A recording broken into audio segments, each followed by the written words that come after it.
सबसे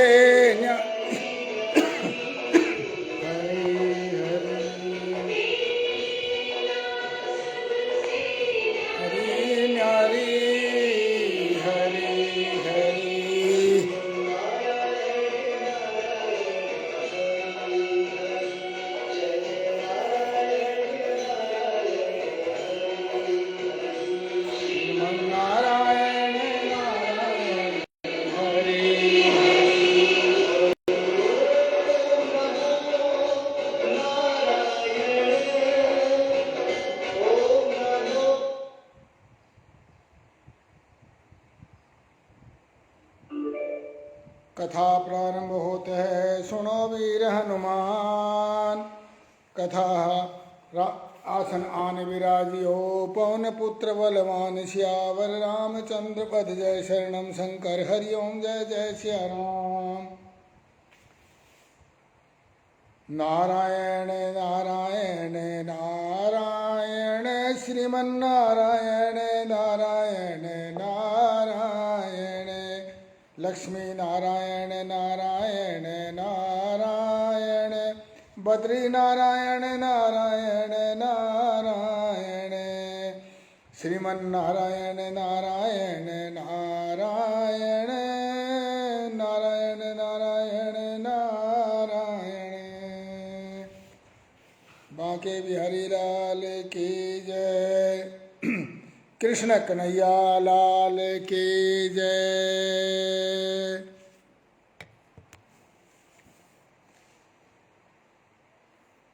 कल की कथा में हमने 10 प्रकार की सृष्टि, जिसमें 6 प्राकृत और 4 वैकृत, और उनका वर्णन हमने सुना। आज की कथा में हम काल विभाग यानी समय की गणना कैसे होती है और मनवंतर आदि की कथा का अध्ययन करेंगे।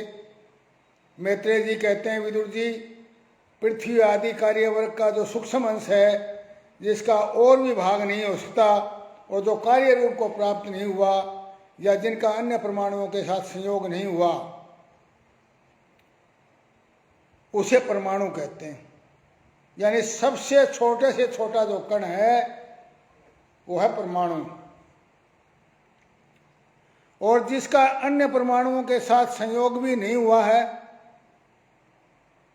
तो उसे परमाणु कहते हैं। अनेक परमाणुओं को मिलने से अणु बनता है। यह परमाणु जिसका सूक्ष्मतम अंश है, उस पृथ्वी अपने सामान्य स्वरूप में स्थित उस पृथ्वी आदि कार्यों की समुदाय अथवा समग्र रूप से नाम परम महान है।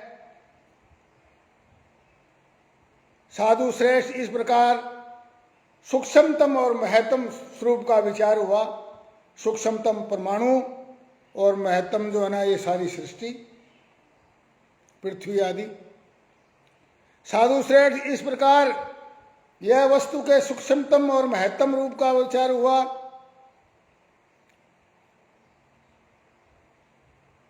जो काल प्रपंच परमाणु जैसी सूक्ष्म अवस्था में व्याप्त रहता है वो अत्यंत सूक्ष्म है,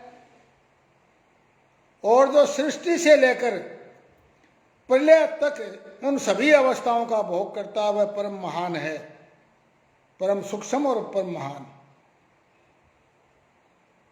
इस प्रकार छोटी सी छोटी इकाई का नाम परमाणु, बड़ी सी बड़ी इकाई का नाम महान।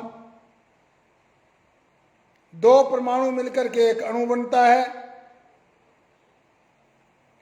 3 अणुओं के मिलने से एक त्रिश्रेणु बनता है। त्रिश्रेणु का आकार कितना होता है? सूर्य की किरण एक झरोखे में से आई हुई प्रकाश में आकाश में उड़ता देखा जाता है, एक झरोखे में से जो छोटा सा प्रकाश आता है बिंदु में से, उसको 3 त्रिश्रेणु बोलते हैं।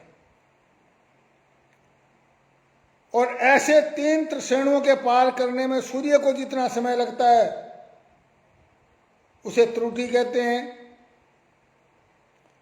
इससे 100 गुणित 100 त्रुटियों का वेद, एक वेद बनता है, और 3 वेद का एक लव, और 3 लव को एक निमेष, और 3 निमेष को एक क्षण कहते हैं। 5 क्षण की एक काष्ठा होती है, क्षण जिसको हम पल बोलते हैं। 3 क्षण का एक लव, और 3 लव को एक निमेष, और 3 निमेष को एक क्षण, और 5 क्षण की एक काष्ठा, और 15 काष्ठा का एक लघु। 15 लघु की एक नाड़ी या उसको दंड बोलते हैं, और 2 नाड़ी का एक मुहूर्त होता है। और दिन के घटने बढ़ने के अनुसार दिन और रात्रि की दोनों संधियों के 2 मुहूर्तों को छोड़कर 6 या 7 नाड़ियों का एक प्रहर होता है, याम कहलाता है, जो मनुष्य के दिन या रात का चौथा भाग होता है। 6 पल तांबे का एक ऐसा बर्तन बनाया जाए जिसमें एक परस्त जल आ सके, और 4 मासे और सोने की 4 अंगुल लंबी सलाई बनवाकर उसके द्वारा उस बर्तन के पेंदे में छेद करके उसे जल में छोड़ दिया जाए। उतने समय में 1 परस्त जल उस बर्तन में भर जाए, वह बर्तन जल में डूब जाए, उतने समय को एक नाड़िका कहते हैं। विदुर जी 4-4 पहर के मनुष्य के दिन और रात होते हैं। 15 दिन रात का एक पक्ष होता है, जो शुक्र और कृष्ण भेद से 2 प्रकार का माना गया है। इस प्रकार दोनों पक्षों को मिलाकर एक मास होता है, जो पितरों का एक दिन रात है। 2 मास का एक ऋतु और 6 मास का एक अयन होता है। एक दक्षिणायन और उत्तरायण। अयन जो है वो 2 प्रकार के होते हैं, उत्तरायण और दक्षिणायन। सौरभ गर्ग जी राधे राधे। और दोनों अयन मिलकर देवताओं का एक दिन रात होते हैं, यानी कि मनुष्यों के दिन रात के 4।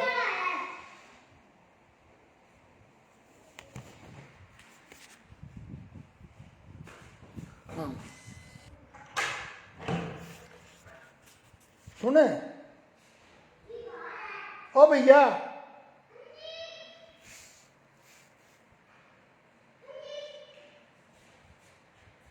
जो लेना है ले लो, मैं कथा कर।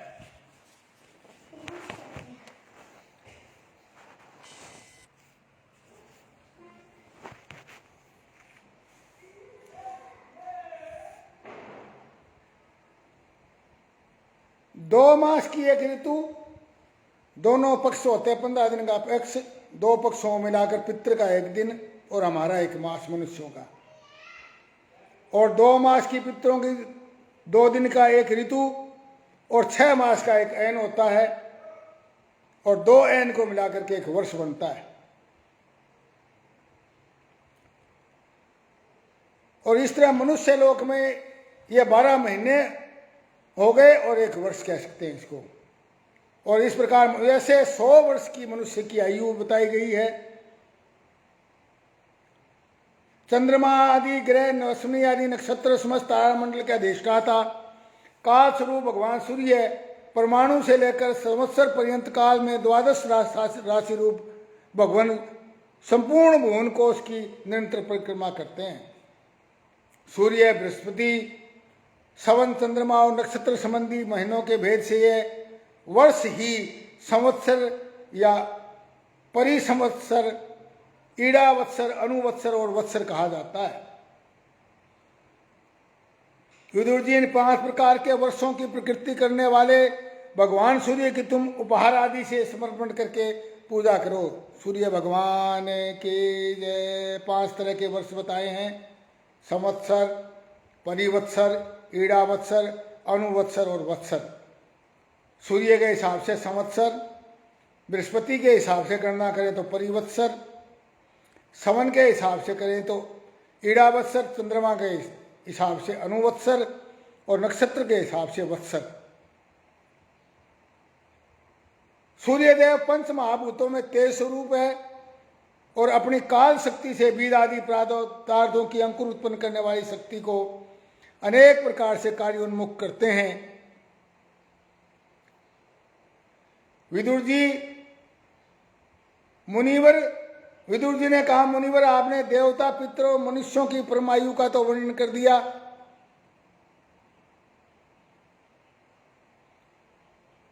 अब जो सनकादिक ज्ञानी मुनिजन त्रिलोकी से बाहर हैं, भू भुव स्वः, तीनों लोकों से जो बाहर हैं, सनक आदि, सनक सनंदन, सनातन, सनत कुमार, वो उनकी तो आयु बहुत ज्यादा है, वो तो कल्प से भी अधिक काल तक रहने वाले हैं, उनकी आयु का वर्णन भी कीजिए। मैत्रेय जी ने कहा, विदुर जी, सतयुग, त्रेता, द्वापर और कली, ये 4 युग अपनी संध्या और संध्यासों के सही देवताओं के 12,000 वर्ष तक रहते हैं। देवताओं के 12,000 वर्ष ऐसा बतलाया गया है। इन सत्यादि युगों में 4, 3, 2 और 1,000 दिव्य वर्ष होते हैं।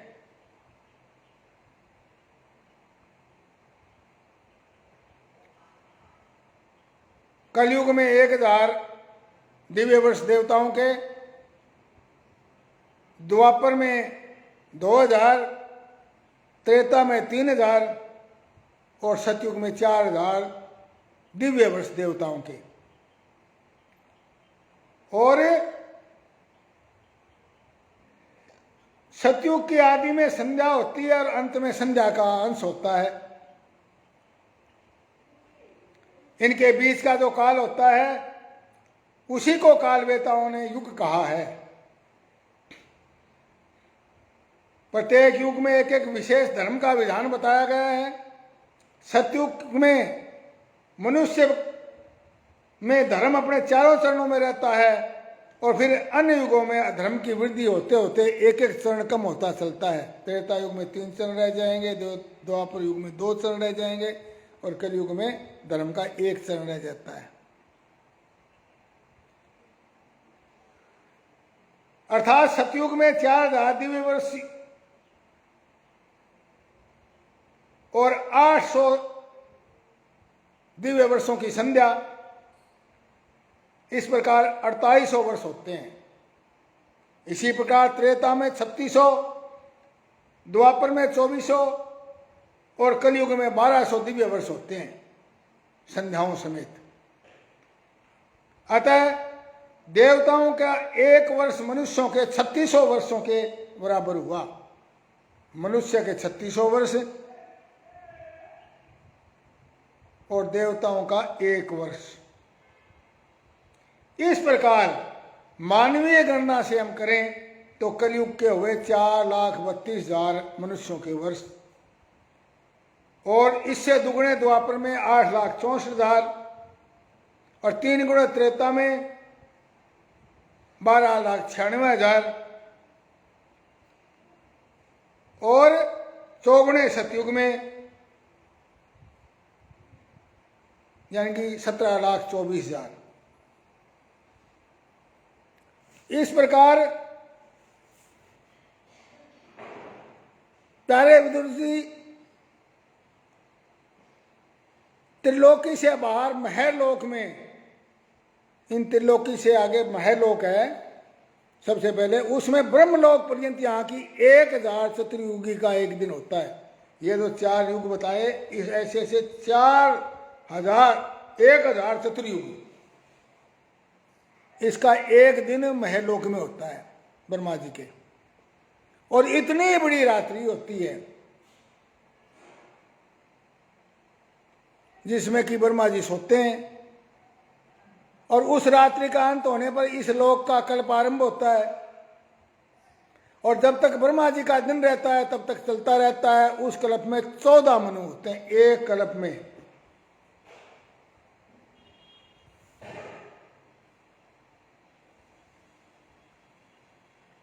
यानी कि एक कल्प में 14 मनु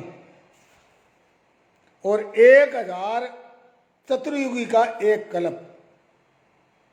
और इतने ही एक कल्प की दिन और इतने की ही रात्रि, जिसमें ब्रह्मा जी सोते हैं। और ब्रह्मा जी का जो एक दिन होता है वो कल्प, उसमें 1000 चतुर्युगी कुंडली धारी जी। राधे राधे।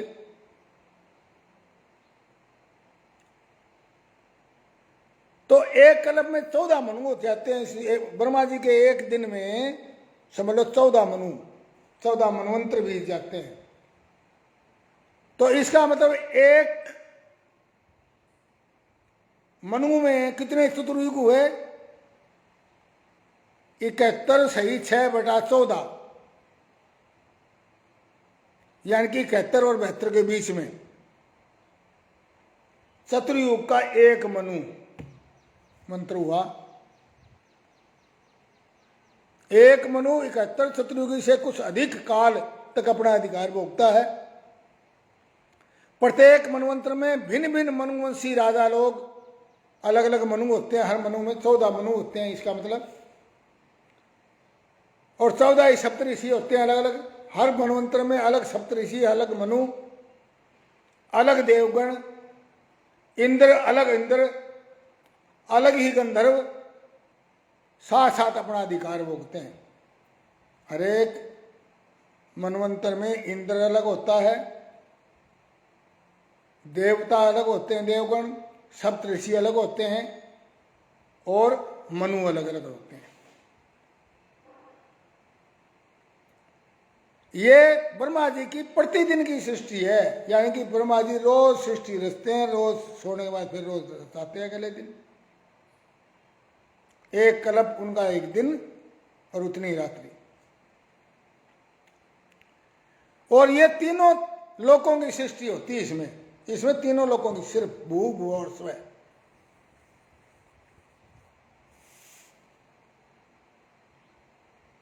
और उसमें अपने अपने कर्म के अनुसार पशु पक्षी मनुष्य पितृ आदि देवताओं की उत्पत्ति होती है। बांके बिहारी लाल की जय।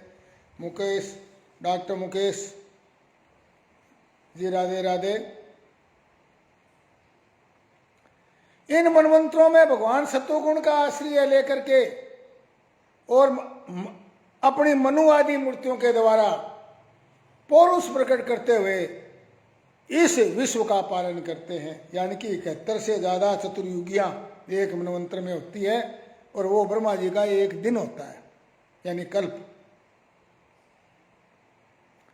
कालक्रम से जब ब्रह्मा जी का दिन बीत जाता है तब वे तमोगुण के संपर्क को स्वीकार कर अपने रचना रूप सृष्टि पोष को स्थगित करके और निश्चेष भाव से स्थित हो जाते हैं। जैसे उनकी रात हुई, सारा ये जो सृष्टि है उनमें लीन हो जाएगी।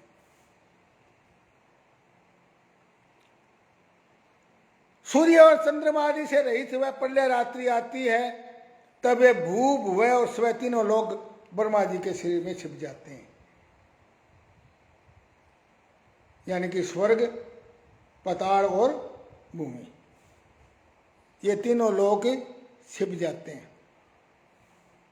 भू भुवय स्व यानी कि आकाश लोक, पृथ्वी लोक और पताल लोक, इसकी जितनी सृष्टि है वो ब्रह्मा जी के अंदर ही छिप जाती है, रहती नहीं।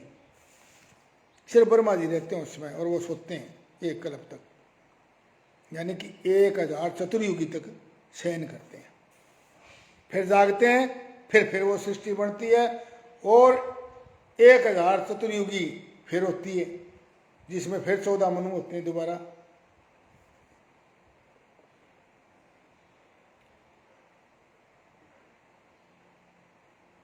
उस अवसर पर तीनों लोक शेष जी के मुख से निकली हुई अग्नि रूप भगवान की शक्ति से जलने लगते हैं और इसलिए उनके ताप से व्याकुल होकर के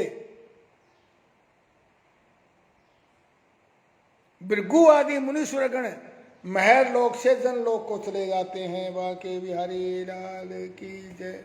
क्योंकि महर लोक में ब्रह्मा जी होते हैं और ब्रह्मा जी जो है वो सारे को उसको पी जाएंगे और जो अग्नि होगी उस प्रचंड अग्नि के कारण जो भृगु आदि मुनीश्वरगण हैं वो महर लोक को छोड़ करके जनलोक में चले जाते हैं। उसमें इतने में ही सातों समुद्र प्रलय काल के प्रचंड वेग पवन से उमड़कर अपनी उछलती हुई ताल तरंगों से त्रिलोकी को डुबा देते हैं, भू भुव स्व तीनों लोकी को डुबो देते हैं। तब उस जल के भीतर भगवान शेषशायी योग निद्रा से नेत्र मूंद कर शयन करते हैं।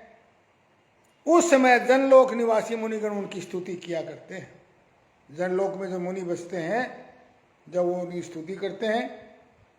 इस प्रकार काल गति से 1,000 चतुर्युग के रूप में प्रतीत होने वाले दिन रात के फेर से ब्रह्मा जी की 100 वर्ष की आयु भी बीती हुई दिखाई देती है। इस तरह 360 दिन का एक ब्रह्मा जी का साल, और उस दिन 100 साल, ऐसे ऐसे 100 वर्ष ब्रह्मा जी के, वो ब्रह्मा जी एक ब्रह्मा जी की वो आयु है। उसके बाद वो ब्रह्मा जी भी नए आए हैं।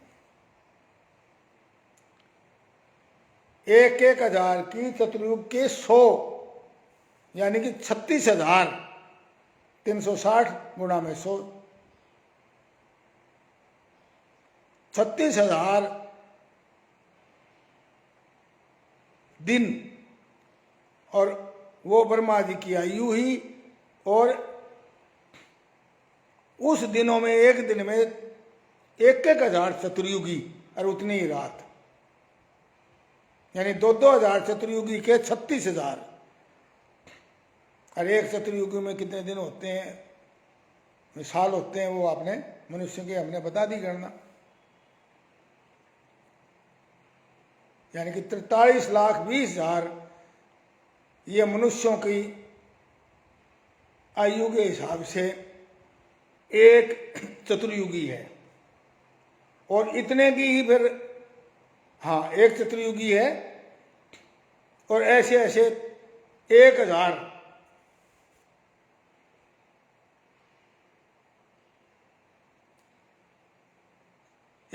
चतुर्युगी, उसका एक ब्रह्मा जी का दिन, और ऐसे ऐसे 36,000 दिन, उनको मिला करके ब्रह्मा जी की 100 वर्ष की आयु पूरी हो जाती है। इसकी कैलकुलेशन करेंगे तो कैलकुलेटर में आने भारी है। धन्य है हमारे पूर्वजों की काल गणना। आज के कैलेंडर तो डेज, मंथ और ईयर और सन तक कुछ बताकर रह जाते हैं, पश्चिमी सभ्यता। हमारी काल गणना देखिए, परमाणु से शुरू होकर और ये ब्रह्मा जी के 1,000 आयु तक की, तो हम गिन चुके हैं अब तक कितने कितने इसमें वर्ष हो गए मनुष्यों के। और ये कहते हैं ब्रह्मा जी की 100 वर्ष की आयु भी बीतती हुई दिखाई देती है। ब्रह्मा जी की आयु के आधे प्रार्ध, आधे भाग को प्रार्ध कहते हैं, यानी कि 50 साल ब्रह्मा जी की आयु के। अब तक पहला प्रार्थ तो बीत चुका है, दूसरा प्रार्थ चल रहा है। बांके बिहारी लाल की जय। 50 साल के ब्रह्मा जी हो चुके इस बार की सृष्टि के ब्रह्मा जी। और दूसरा चल रहा है, पूर्व प्रार्थ के आरंभ में ब्राह्म नामक महान कल्प हुआ, उसी में ब्रह्मा जी की उत्पत्ति हुई थी। पंडित जन इसे शब्द ब्रह्म कहते हैं। उसी प्रार्थ के अंत में जो कल्प हुआ उसे पादम कल्प कहते हैं। पहला जो कल्प था, पहले प्रार्थ का, पूर्व प्रार्थ का जो है आधा भाग, जो प्रार्थ का शुरुआत हुई, उसको पूर्व वाले को, पहले वाले को बोलते हैं पादम कल्प। पादम नाम जो है कमल का है। तो इस कल्प में भगवान के नाभि सरोवर से सर्वलोक में कमल प्रकट हुआ था, इसलिए पादम कल्प है। विदुर जी, इस समय जो कल्प चल रहा है वो दूसरे प्रार्थ का आरंभक बताया गया है, और यह वाराह कल्प के नाम से विख्यात है। इसमें भगवान ने शुक्र रूप वाराह का अवतार लिया था। यह 2 प्रार्थ काल का अव्यक्त अनंत अनादि विश्वात्मा श्री हरि का एक निमेष पल से भी छोटी, एक निमेष मानी जाती श्री हरि की। यानी ब्रह्मा जी का एक आयु 100 वर्ष ब्रह्मा जी के, और हरि जी की सचिन बालकिया जी राधे राधे, भगवान हरि की एक मतलब निमेष। और हमने बताई थी निमेष कितनी होती है।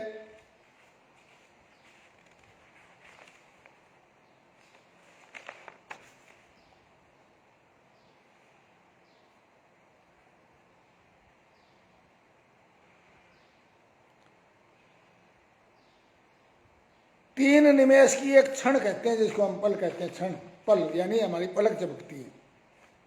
तो भगवान विष्णु की पलक झपकने के तीसरे हिस्से में ही ब्रह्मा जी की आयु पूरी हो जाती है, 100 वर्ष। यह परमाणु से लेकर द्विपरार्ध पर्यंत फैला हुआ काल सर्वत्र समर्थ होने पर भी श्री हरि के किसी प्रकार की प्रभुता नहीं रखता। श्री हरि से यह तो देह आदि मान रखने वाले जीवों का ही शासन करने में समर्थ है काल। प्रकृति, महतत्व, अहंकार, पंच तन्मात्र, इन 8 प्रकृतियों के सहित 10 इंद्रियां, मन और पंचभूत, इन 16 विकारों से मिलकर बना हुआ ये ब्रह्मांड कोश भीतर से 50 करोड़ योजन विस्तार वाला है। 50 करोड़ योजन। और इसके बाहर चारों ओर उत्तरोत्तर 10 गुणे 7 आवरण हैं, सप्तलोक। इसके सबके सहित यह परमाणु के समान पड़ा हुआ दिखता है। जब सारे को देखते हैं भगवान के हिसाब से देखो तो एक परमाणु के बराबर है सारी सृष्टि। और जिसमें ऐसे करोड़ों ब्रह्मांड राशियां हैं, वह इन प्रधान आदि समस्त कारणों का कारण अक्षर ब्रह्म कहलाता है। उन करोड़ों को मिलाकर के जो ब्रह्मांड राशियों मिलेगा वो एक ब्रह्म कहलाता है। और यही पुराण पुरुष परमात्मा श्री विष्णु भगवान का श्रेष्ठ स्वरूप है। बांके बिहारी लाल की जय। अब देखिए कहाँ परमाणु, कहाँ भगवान नारायण का परमाणु, और फिर उस परमाणु से आगे बड़े बड़े ब्रह्मांड, जिसको हम ब्रह्मांड बोलते हैं। और उन ब्रह्मांडों को मिला करके, असंख्य ब्रह्मांडों को मिला करके, वो सारा भी एक ब्रह्मांड तो सिर्फ परमाणु से भी छोटा दिखाई देता है, परमाणु के समान। अरे ऐसे असंख्य ब्रह्मांड मिला करके भगवान का वो स्वरूप है। इतना विराट है भगवान। कहते भगवान हमने देखा, देख जाएगा इतना बड़ा आंखों से। आंखों से हमें एक कोस तक भी दिखाई नहीं देता, तो अंधों को क्या दिखाई देगा। आंखें होते हुए भी है, इसके लिए दिव्य दृष्टि चाहिए। कथा समापत होते है, सुनो वीर हनुमान। कथा हमारी बैकुंठ में, आप करो विश्राम। सियावर राम जय जय राम, मेरे प्रभु राम जय जय राम।